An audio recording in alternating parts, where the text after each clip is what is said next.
J'ai eu récemment l'occasion d'assister à une société spécialisée dans l'événementiel, organisatrice d'un grand salon qui se déroule chaque année dans une capitale européenne, qui venait de se faire assister devant le juge des référés du tribunal de commerce de Paris, devant lequel on lui réclamait le remboursement des acomptes qu'un de ses partenaires avait versés dans le cadre de l'organisation du salon qui devait se tenir en 2020.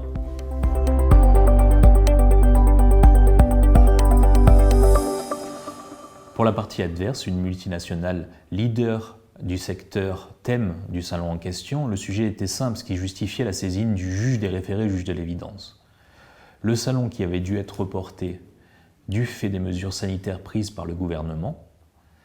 aurait été, selon elle, substantiellement modifié, ce qui justifiait le remboursement des acomptes versés, qui étaient pourtant indispensables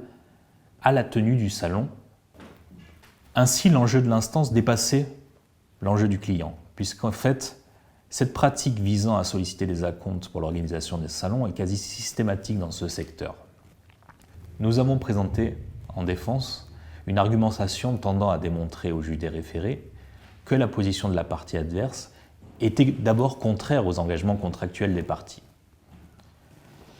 Par ailleurs, nous plaidions que la crise sanitaire de la Covid-19 et les mesures administratives d'interdiction prises par les pouvoirs publics, en l'espèce néerlandais,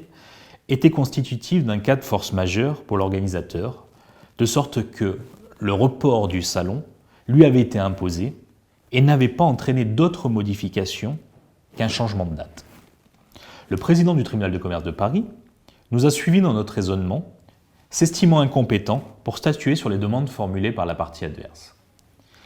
Depuis le début de la crise, le cabinet met en place des solutions visant à aider nos clients pour gérer la crise sanitaire du Covid-19. Et cette décision s'inscrit une fois de plus dans cette démarche.